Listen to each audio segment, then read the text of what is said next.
So sweet. Okay, ഏറ്റവും കൂടുതൽ പാവം ആരാണ്? ഏറ്റവും പാവം? ഓഫ് അല്ല, ഇന്ന് നീലോമ്മയാണ് ഫുൾ ഉമ്മയെ കൊണ്ട് പോകുന്നത്. മനഃപൂർവ്വം അവസാനിക്കുന്നത്. ഉമ്മ കൊടുത്താ മതി പാറു. രണ്ടമ്മമാരും ഒന്നൊരു കാര്യം ചെയ്യും, പാറു നീനെ കൈ വെച്ചു കൊടുക്ക, അപ്പൊ പാറു ഉമ്മ വെച്ചോളൂ. ഞാൻ കൈ വെക്കേണ്ട ആവശ്യമില്ല. ഞാൻ കൈ വെക്കേണ്ട ആവശ്യമില്ല. ഓക്കെ. പാറു, ഇതിനകത്ത് ഏറ്റവും ദേഷ്യപ്പെടുന്ന അമ്മ ആരാണ്? അവർക്കൊരു ഉമ്മ കൊടുക്ക. ഒരു ഉമ്മയെങ്കിൽ ഒരു ഉമ്മ. ഉമ്മ കൊടുത്തോ. കൂടുതൽ പാറുവിന് ഗിഫ്റ്റ് ഒക്കെ മേടിച്ചു തരുന്നത് ഏതമ്മയാ? ഇന്ന് കപ്പ് നീരു ചേച്ചിക്ക് തന്നെ. ഉമ്മ കൊടുത്തോ? അമ്മ മേടിച്ചു തരുന്നത് ഗിഫ്റ്റ് അല്ലേ? അമ്മ മേടിച്ചു തരാറില്ലേ? അമ്മ ഗിഫ്റ്റ് അല്ലല്ലോ, അത് അമ്മയുടെ കടമയാണല്ലോ. ഓഹോ, അമ്മ കൊടുക്കുന്നത് കടമയും ഞാൻ കൊടുക്കുന്നത് ഗിഫ്റ്റുമാണ്. പാറു ഉപ്പും മുളകും ഷൂട്ടില്ലാത്തപ്പോ നീലുവമ്മയെ മിസ് ചെയ്യാറുണ്ടോ?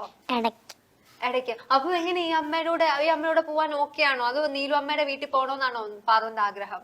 എനിക്ക് നീലുമ്മയുടെ വീട്ടിൽ പോകണമെന്ന്. സോറി ചേച്ചി, ഞാൻ മനഃപൂർവ്വം ഇത് ഇങ്ങനെ വിളിച്ചിരുത്തി പാവം ഇറങ്ങി പോകുമ്പോ എന്നോട് ദേഷ്യം വരാണ്ടിരുന്നാ മതി. കുഞ്ഞിലെ വന്നത് കൊണ്ടാണ് കൊച്ചിങ്ങനെയൊക്കെ പറയണത്. അത് അവർക്കും അറിയാം. വളർന്നു കഴിയുമ്പോൾ മറിക്കുള്ളൂ. എനിക്കെന്ന് വെച്ചാൽ എനിക്ക് ഭയങ്കര എന്താ പറയാ, നമ്മൾ ആ കൊറോണ സമയത്തൊക്കെ കുറെ നാൾ മാറിയെന്നല്ലോ. ആ സമയത്തൊക്കെ ഭയങ്കര ഹാർട്ടിൽ ഭയങ്കര വല്ലാത്തൊരു ഇതായിരുന്നു എനിക്ക്. കാരണം ഞാൻ വീഡിയോ കോളിലൊക്കെ ഇടയ്ക്കൊക്കെ വിളിച്ചിട്ടുണ്ട്. ചേച്ചിക്ക് കുറെ ക്ഷമയുണ്ട്. ചേച്ചി കുറെ എടുത്തോണ്ട് നടക്കും. എപ്പോഴും എടുത്ത് ലീവ് വെച്ച് ഇങ്ങനെ എടുത്തിട്ട് വെച്ചോണ്ട് നടക്കും. ഞാൻ അങ്ങനെ എടുക്കാറില്ല. എനിക്ക് ഭയങ്കര പിള്ളേരെ ആരും എടുക്കാറില്ല. എനിക്ക് 3 കുട്ടികൾ, 3 പേരെ എടുക്കാറില്ല. അത് കാരണം എന്നോട് എപ്പോഴും പറയും, എന്നെ നീലോമ എടുക്കുമല്ലോ, എന്നെ നീലോമ എടുത്തോണ്ട് നടക്കുമല്ലോ.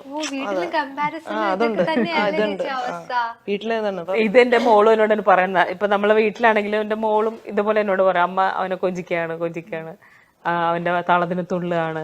പക്ഷെ അത് നമ്മളെ